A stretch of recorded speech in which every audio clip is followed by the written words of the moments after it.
Xbox. Hold on, let me get that. Sorry. Hello? Oh, hello, Mr. Bill Gates. Can you repeat that? Sorry, I wasn't paying any attention because I'm baffled that you're even still alive. You're 68 years old. Really? Can you still jump over a chair at that age? Three stacked on top of each other. Impressive. Oh, yeah. Sorry, yeah. Yeah, I'll make that video about it right now. Sorry. Thank you, Mr. Gates. When I was a young boy into my early teen years, the Xbox 360 was so popular, I felt like everyone I knew had one. That's possibly due to the PS3 scaring everyone away, with the most unsettling commercials to ever grace a TV screen. But it was mostly due to the great pricing of the 360, and quality games like Halo 3, Gears of War, and Fable, along with the premium online experience of Xbox Live. But then 2013 came around, and we got TV, watch TV, TV remote, TV experience, TV, sports TV. Sorry, I think it's a legal requirement to play that clip when you talk about the Xbox One, and I don't want to go to prison. I wouldn't thrive there. After the reveal of the Xbox One, the Xbox brand and Microsoft themselves as a whole lost a lot of their good graces in the gaming market by turning their powerhouse console into a cable box pass-through, conveniently timed with streaming taking off as the major way to watch TV, along with making some of the worst installments in their biggest franchises. And over the years, as Xbox has been slowly but surely clawing their way back into public consciousness, they're still thought of today as the second banana. The recent Play Anywhere Game Pass subscription strategy did help pull the console out of the grave, but is still drastically behind compared to the other two major console manufacturers. But I, an unqualified jackass with a microphone and no business degree, have a plan that I don't know if it will necessarily put Xbox back on top, but it'll at least get them back in the race.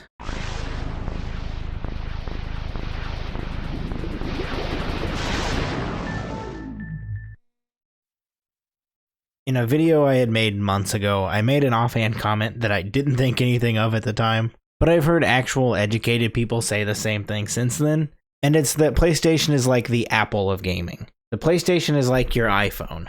It's the name you go to when you're looking for a game console. They have the premium games, the overpriced accessories, and functionality lesser than its competitors. Yet still somehow they always come out on top. I don't have an electronics company comparison for Nintendo.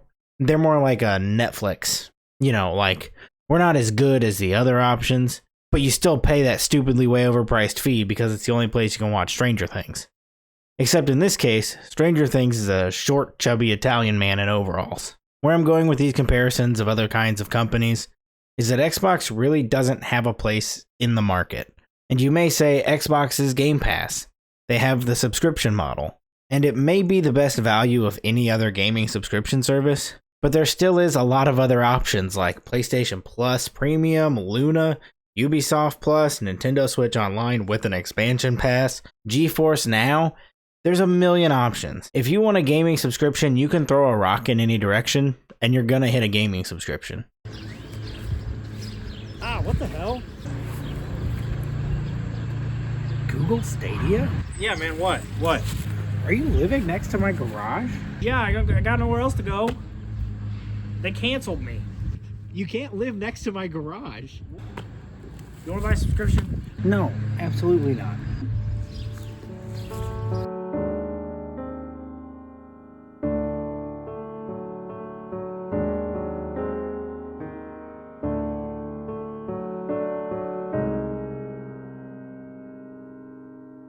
And with Game Pass on computers and phones and even Samsung TVs, you can't guarantee a console sale with every single subscription. So after that long ramble that pretty much had no amount of new information, here's how I would fix it. Let's take a look at the surge of the PC handheld, mainly the Steam Deck. And you might know where I'm going with this already. Roger Picorni made a very similar video to this idea while I was writing the script for this. He had a lot of similar ideas in his video that I will also have for this portion of the video. But trust me, mine's different enough that I think it's worth still talking about. But go watch Roger's video too, I'll link it down there past that subscribe button that you were just about to click on. The Steam Deck sold so much because it was kind of a console version of a PC. A way for PC gamers to play their games on the go and a way for console gamers to play a PC with a lot less work involved. But there are a lot of people that bought the Steam Deck for other activities. You see, the Steam Deck is built to be a user-friendly PC experience, but you can toggle that off with the press of a button and be in a full Linux desktop. And with a desktop, you have the ability to install whatever software you please. Stuff like, I don't know, maybe EmuDeck, so you can run it as a full PlayStation 2 and play those definitely legally acquired ROMs of games from your childhood. The Steam Deck runs on a Linux desktop, and as Microsoft owns Xbox, they'd need to swap that Linux out for Windows, of course, and they definitely couldn't market that this is a console to play emulators on, because that would be illegal, even though Valve definitely did that. But simply dropping in a toggleable Windows desktop, you've essentially made the most powerful budget gaming PC on the market. And that's really what Microsoft is at the core of its business, a computer company. It's more of a computer software company, but it's still a computer company. Am I saying that Microsoft should promote piracy? I mean, yeah, but no, I'm not at the same time. What I'm saying is that maybe Xbox should take a more open sourced approach to its game console, if they want to compete. Hey, it's editing me at 12:34 a.m. the night before this video goes live.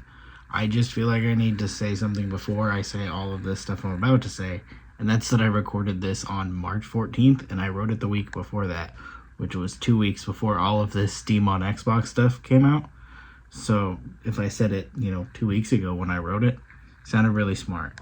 Now, I'm just recycling headlines. But it was a really good idea when I wrote it, and there's more after that, so keep watching. Because this also opens PC players to have the option to play their Steam and Epic Game Store library, and the best part is, none of that has to actually work good, because that's not what they're selling. They gave the open source platform and leave it to the PC dweebs to figure out how to get all those games running, similar to how the Steam Deck worked. And I can already read those comments in my mind before you type them. No, this is not going to hurt the sale of Xbox games in any way. If you already have an easy and seamless way to access and play the games through the native Xbox store, why would you take the harder route that may not even work right? But don't get me wrong, I don't think that playing Mario on an Xbox entirely fixes Xbox's problem. Xbox has a name problem. Xbox has a game problem. It's more than just, let me play Mario on my Xbox if I know how to download the right files. I mean, how could we let them get away with this Xbox One and the Series X nonsense? That's stupid. Somebody thought that was a good idea, and it's just not. And I get that now they're going for this, Xbox is the name of everything under the Play Anywhere umbrella, and the console itself is the different series. Still a bad idea. That's terrible. But to fix this problem, they may have a couple of options. They could go the reboot approach, say Doom 2016 or a Dune 2020. Xbox and the year. Let's just say the next console is kind of expected to release in 2028 or so. Call it the Xbox 2028. Or, as it's been said that the Xbox 360 was named that because they didn't want to be a number behind the PS3, so they do what they already did with Windows and just skip a number. Because I guarantee most of you have forgotten that Windows 11 is actually Windows 10. So 2 more Xboxes and then we get the Xbox 7 and no one's going to remember we never even had an Xbox 5. That was an easy one. They pitched the ball, I hit a dinger with it. I think that's a baseball reference. I have no idea. I've never seen the movie. But of course, we have to go to the issue most people talk about when it comes to the Xbox, their lack of games, or at least their lack of excellent games. Microsoft is now the largest publisher of video games in the world. They've published the most games on Nintendo, PlayStation, and Xbox thanks to the purchase of Activision. They also now have a Mary Poppins bag full of IP, but they don't seem to know exactly what to do with any of it. Not every game you make is going to be this 10 out of 10 hit. It's just not going to happen. But I think a third-party company that's done it well would be Marvel Games. Marvel Games don't actually make anything. Marvel Games is essentially a license holder that partners with third parties to make games. This is how we got Spider-Man from Insomniac, or Midnight Suns from Firaxis, or Guardians of the Galaxy from Eidos Montreal. And we got all of those within a few years of each other. They find the perfect studio for the game they want and have them make it. And if it's a colossal failure, like, say, Marvel's Avengers, That really hurt me to say. They can just move the property onto another studio and try again. Modern day Microsoft has a few old properties that their original dev teams have left, and they just made a whole new studio for those games. And they haven't quite handled them the best. Like a 343.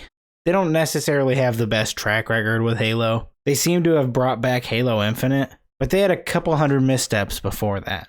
And it's totally fine for them to make Halo. I enjoy Halo Infinite. But what if they just made the multiplayer Halo Infinite portion? And then maybe other games like just Halo campaigns or an ODST spin-off could be developed by, I don't know, maybe a Call of Duty dev. They make fun FPS campaigns. Or maybe Machine Games. That's the one people have thought of for years now. Why hasn't it happened? With these Activision properties, it's definitely foolish to not use them. They're sitting on franchises like Tony Hawk's, Spyro, Crash, Guitar Hero, Pitfall. They own Pitfall. Remember that PS2 game they made for Pitfall? That was dope. Bring that back. They have studio after studio they can just throw these games at. And I'm sure they've already got some of that in the works, but they also have a couple of original franchises that have just disappeared. What happened to Blinks the Time Sweeper? Wasn't he big on the Xbox? Crimson Skies? Banjo and Kazooie? For the longest time we haven't seen anything out of that but nuts and bolts. More like nuts and this game is bud, am I right?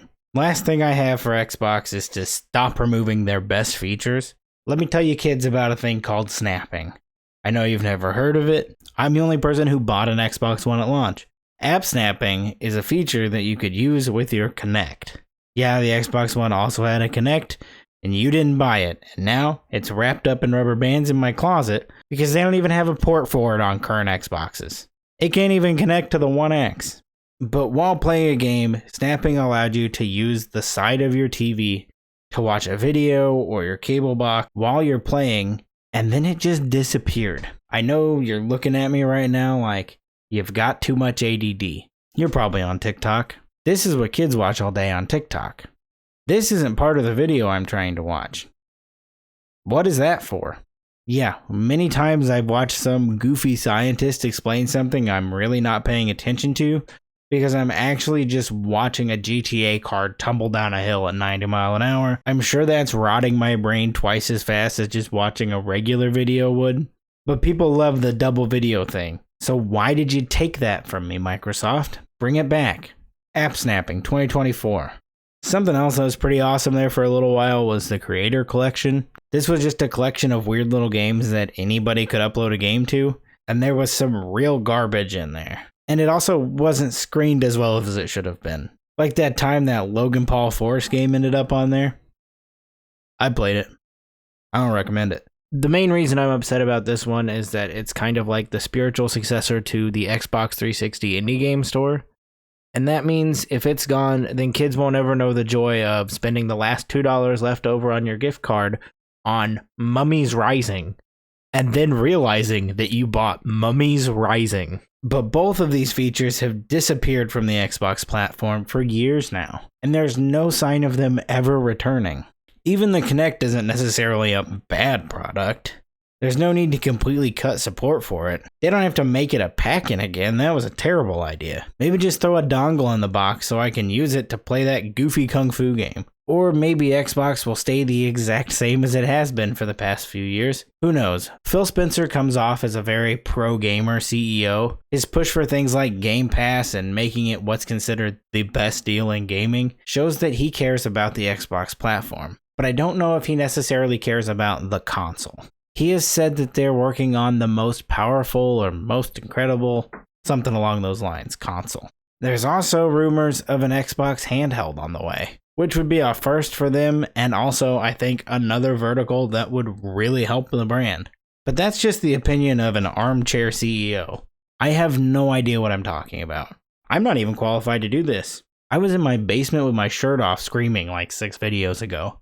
Do you think I'm qualified to run a multi-billion-dollar company? Why did you watch this? But if you do think I'm qualified to at least make a video like this about Xbox or comic book media or something nostalgic, like I'm known to do occasionally, maybe go ahead and subscribe. It will really help me out, because every subscription counts as one vote to make me the new CEO of Xbox. You can also help by sharing this video with a friend. I'm sure you have a friend, and that friend may want their Xbox to be better. Maybe you have a friend that's on PlayStation and doesn't like Xbox. Send it to them if you want. I don't care. Go ahead, leave a comment while you're at it as well. But I don't want to hear anything about how PlayStation is a better console. I've heard it before. And to that I say, how's that PS3 backwards compatibility working for you? Also, I almost forgot to mention, if you want a beanie or a shirt, you can pick those up at blaster-goblin-shop.fourthwall.com or at the link in the description. And go play Xbox. I'll cheat a little bit. Yeah!